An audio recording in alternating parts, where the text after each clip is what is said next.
नमस्कार, आपका स्वागत है मेरी क्लास में। मैं हूँ गीतिका। हम कर रहे हैं हिंदी साहित्य की तैयारी। ये पूरी क्लासेस आपको सीक्वेंस से मिल जाएंगी। क्लास 1 क्लास 2 से आपको पूरा सीक्वेंस से आदिकाल से स्टार्ट किया हुआ है हमने अपना वर्क। तो आज हम कर रहे हैं परमाल रासो। हमने पिछली क्लासेस में प्रमुख रासो ग्रंथ जैसे पृथ्वीराय रासो कर लिया था। उसके बाद हमने किया था बीसल देव रासो। फिर आज हम कर रहे हैं परमाल रासो। परमाल रासो के बारे में भी हम केवल इम्पोर्टेंट तथ्य ही करेंगे। ठीक है, तो लिखिए सबसे पहले परमाल रासो के बारे में, इसके रचयिता के बारे में जानना जरूरी है। परमाल रासो किसके द्वारा लिखा गया था? परमाल रासो लिखा गया था जगनीक के द्वारा। किसके द्वारा? जगनीक। परमाल रासो जगनीक के द्वारा लिखा गया ग्रंथ है। साइड में लिख लीजिए रचयिता। अब देखिए इसका समय, परमाल रासो का समय 13वीं शताब्दी प्रारंभ माना जाता है। इसका समय 13वीं शताब्दी का जब प्रारंभ हुआ तब इसका समय माना गया है परमाल रासो का। देखिए इसका अन्य नाम क्या है? अन्य नाम मैंने आगे भी आपको करवाया था जब थोड़ी सी शॉर्ट में आपको मैंने जानकारी दी थी। तो इसका अन्य नाम है आला खंड। अन्य नाम क्या है? आला खंड। परमाल रासो कहें या आला खंड कहें, एक ही बात है। किसकी रचना है ये? जगनीक की। ठीक है, तो कंफ्यूजन नहीं आपको होनी चाहिए। और ये आला खंड नाम से कहाँ जाना जाता है? उत्तर प्रदेश में। ठीक है, उत्तर प्रदेश में। उत्तर प्रदेश में आलाखंड के नाम से परमाल रासो को जाना जाता है। कई बार क्वेश्चन पूछ लेंगे कि आलाखंड के नाम से कहाँ पर प्रसिद्ध है परमाल रासो, तो उत्तर प्रदेश में। ठीक है, इसमें क्या है, जो दो क्षत्रिय थे, दो क्षत्रिय कौन से थे? आला और उदल। आला और उदल, दो क्षत्रियों की वीरता का वर्णन है। इस ग्रंथ में किसकी वीरता का वर्णन है? आला और उदल, दो क्षत्रिय। ठीक है, दो क्षत्रियों की वीरता का वर्णन है।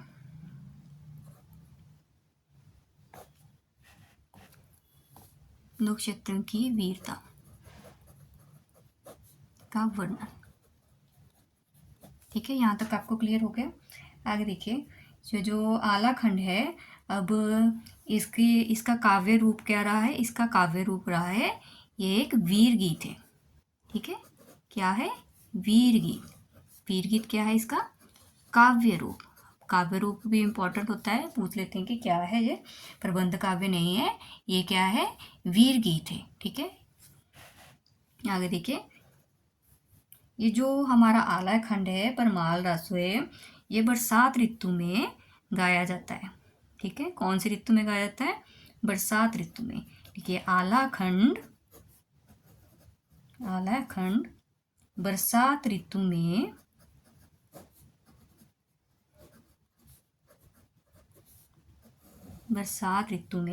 अब देखिए उत्तर प्रदेश से, मैंने आपको पहले भी बताया था कि उत्तर प्रदेश में इसको मतलब इस खंड का नाम रखा है आला खंड।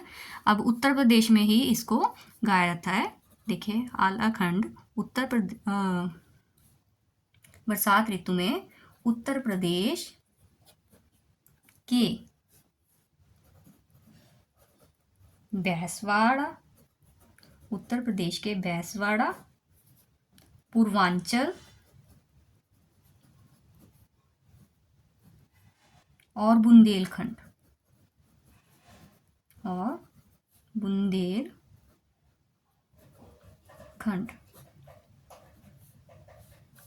देखिए 3 क्षेत्र आ गए। बैसवाड़ा, पूर्वांचल और बुंदेलखंड क्षेत्र में गाया जाता है। कई बार यही पूछ लेते कहाँ गाया जाता है? उत्तर प्रदेश में। अब उत्तर प्रदेश के देखिए बैसवाड़ा, पूर्वांचल और बुंदेलखंड क्षेत्र में ये गाया जाता है। देखिए आचार्य शुक्ल ने, ये सिर्फ इम्पोर्टेंट पॉइंट्स है, इसमें से आपने कोई भी चीज़ छोड़नी नहीं है। अगर आप छोड़ेंगे तो पेपर की दृष्टि से आपका इम्पोर्टेंट पॉइंट छूट जाएगा कोई ना कोई। आचार्य शुक्ल ने इसे गूंज मात्र कहा है। ठीक है, अब क्वेश्चन आ जाता है कि कौन से ग्रंथ को आचार्य शुक्ल ने गूंज मात्र कहा है। ठीक है, आलाखंड को, परमाल रस को आचार्य शुक्ल ने गूंज मात्र कहा है। अब गूंज मात्र कहने का भी उनका रीजन था, क्यों उन्होंने गूंज मात्र कहा, क्योंकि जो आलाखंड का मूल रूप था वो लुप्त हो चुका था। देखिए, ये गीत था, तो गीत गाते गाते गाते गाते क्या है, उसका रूप चेंज होता गया, तो क्या मूल रूप उसका थोड़ा सा ही बचा रह गया। ठीक है, गूंज मात्र ही बचा हुआ। तो ये क्लियर है आपको। ये जो गीत है ये हिंदी भाषा भाषी प्रांतों के गांव-गांव में आज भी सुनाई पड़ते हैं। ठीक है, ये जो उत्तर प्रदेश के बैसवाड़ा, पूर्वांचल, बुंदेलखंड है, इनमें आज भी ये गीत सुनाई पड़ते हैं। आचार्य हजारी प्रसाद द्विवेदी, देखिए आचार्य हजारी प्रसाद द्विवेदी। अब आचार्य हजारी प्रसाद द्विवेदी जी ने इस रचना को क्या है, अर्ध प्रमाणिक माना है। इसे अर्ध प्रमाणिक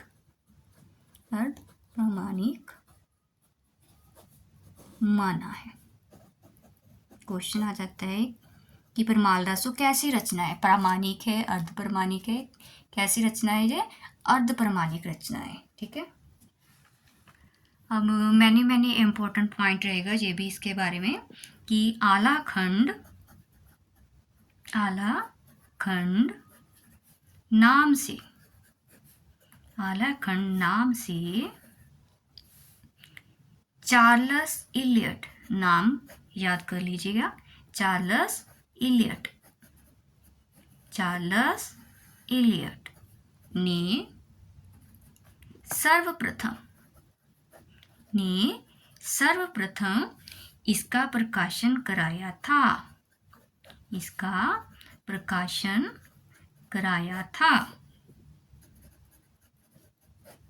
ठीक है, पॉइंट क्लियर हो गया आपको। चार्ल्स इलियट ने आलाखंड नाम से, ठीक है, चार्ल्स इलियट ने आलाखंड नाम से सबसे पहले इसका प्रकाशन करवाया था। ये नाम इंपॉर्टेंट रहेगा, चार्ल्स इलियट। क्वेश्चन आ जाता है कि आलाखंड का सबसे पहले प्रकाशन किसने करवाया। ठीक है, तो हमारा आंसर रहेगा चार्ल्स इलियट। आगे देखिए, जिसके आधार पर, अब ये जो प्रकाशन चार्ल्स इलियट ने करवाया था आलाखंड के नाम से, अब इसी के आधार पर, ठीक है, जिसके आधार पर डॉक्टर श्याम सुंदर दास ने परमाल रासो, ठीक है, वर्डिंग को ध्यान देना है, परमाल रासो, ऊपर आलाखंड के नाम से था, चार्ल्स इलियट ने करवाया। अब डॉक्टर श्याम सुंदर दास परमाल रासो का पाठ निर्धारण कर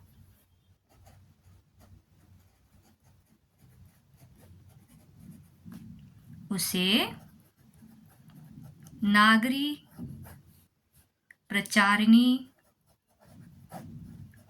सभा, देखिए कहाँ से करवाया, नागरी प्रचारिणी सभा, काशी से, ठीक है, प्रकाशित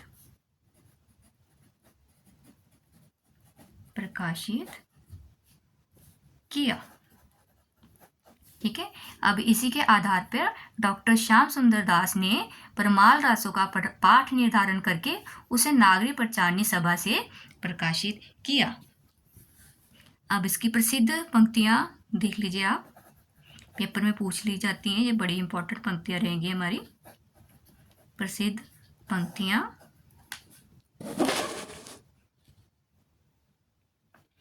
देखिए, 12 बरस लो कुकर जीवे, और वो 13 लों जिए सियार, बरस 18 क्षत्रिय जीवे आगे जीवन को धिक्कार। ठीक है, ये पंक्तियां आपने याद रख लेनी है। 12 बरस लो कुकर जीवे, कुकर मतलब कुत्ता। 12 बरस लो कुकर जीवे और 13 लो जिए सियार। बरस, ये बरस था, बड़े लिख दिया मैंने। बरस 18 क्षत्रिय जीवे आगे जीवन को धिक्कार। ये किसकी पंक्तियां हैं प्रसिद्ध? हमारे परमाल रासो की। ठीक है, आलेखंड की प्रसिद्ध पंक्तियां ये पेपर में बड़ी बारी पूछी भी गई है, इनको आपने ध्यान में रखना है। तो आज के लिए इतना ही। परमाल रासो के ये सारे इंपॉर्टेंट तथ्य मैंने आपको करवा दिए हैं। तो अगली क्लास में मिलते हैं हम। खुमान रासो के बारे में थोड़ा बहुत करेंगे, फिर उसके बाद आदिकाल की विशेषताएं हम करेंगे अपनी क्लास में, और प्रथम कवि के बारे में करेंगे। ठीक है, हिंदी के प्रथम